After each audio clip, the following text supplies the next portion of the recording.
Now we turn to a CBS 4 I-Team investigation. Our story tonight is about your child's health. Those play spaces at fast food restaurants seem like nirvana for kids, but have you ever wondered how many germs are playing right along with them? We did, so we decided to send the I-Team to find out more. CBS 4 I-Team investigator Lori Stein says her results shocked even the experts. Unless you're under 4 feet tall, how would you ever get inside here to see whether fast food restaurants are keeping their playgrounds clean? All right, Jacqueline, you want to take it in? That's why I sent 8-year-old Jacqueline Levine in with a video camera to show us what's inside. She came back with an awful lot to talk about. There's like a whole bunch of trash and stuff on the floor. There's a napkin, there's some hair coming out of it. I could have sworn I saw mosquito. With that in mind, I went to a scientific laboratory and got a dozen sterile sponges and swabs. Then I went to 6 McDonald's and Burger Kings to collect samples, so the lab can test for mold, staph, yeast, and other bacteria.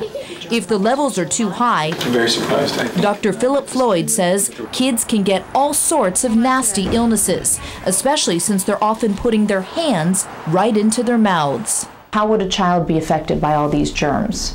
Anything from a bad gastrointestinal infection with vomiting and diarrhea to something that would give you high fever, something that can give you skin infections, or even funguses and molds that could cause allergic children to react. Unlike little Jacqueline, I can only squirm in so far, but that's far enough for me. Anyone care for an old nugget or leftover French fries? Under the padding, that's no Happy Meal. And I saw plenty of used Band-Aids and mold.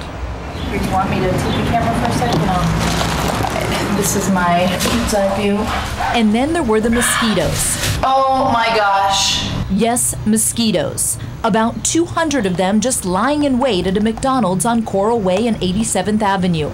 They're not flying around, they're almost resting here. Luckily, I found them before they found a kid.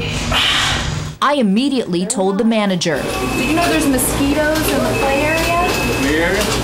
He took a close look, then immediately asked someone else to take care of it, who immediately said mosquito control wasn't his job. They were still going back and forth when we left. At the McDonald's on Coral Way and 87th Avenue, I was curious about a darkened window, and 10 days later, I learned the mold count in the Petri dish at the lab had skyrocketed. At this McDonald's on Bird Road, the mold count was literally off the charts. The McDonald's on US 1 had a very high bacteria count, and this Burger King up the street tested high for staph, which is linked to food poisoning. Oh, and sorry, there's no more hand sanitizer left. Anything there? No. Dr. Peter Kamik says in general the samples were filthy. There's no excuse. With all sorts of bacteria growing fast. Can you sum up the results that you found? The results are terrible. They're deplorable and it needs immediate action. These are all just obvious signs that there's no sanitation whatsoever in these types of environments. So how often do these restaurants clean? Well, at this Burger King on 87th Avenue, workers say it depends on how dirty it gets.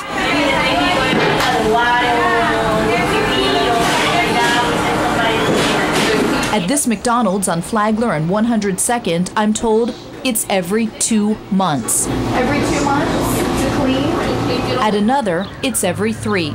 Although judging from what we saw, maybe it should be a little bit more. This is something that needs to be addressed, and children rely upon us to address it. The corporate offices for Burger King said they have, quote, procedures for daily, weekly, and monthly cleaning. McDonald's representatives said the bacteria levels we found are, quote, commonly found on household surfaces. They are, quote, not a cause for concern. They add, bacteria is everywhere, you know. If you're thinking germs are everywhere kids are, keep in mind I also swabbed, for comparison's sake, this public playground. And in some cases, the samples here were 40 times less than the fast food restaurants. In Miami-Dade County, Lori Stein, CBS 4 News Tonight. That is absolutely disgusting, and I'm sure a lot of parents out there are like me right now thinking, oh my God, how many times have we let our kids go through these things and play there? And wow. I'm so glad that she did that comparison too, because that's a significant difference. Sure. At that public They've got to clean those things more often.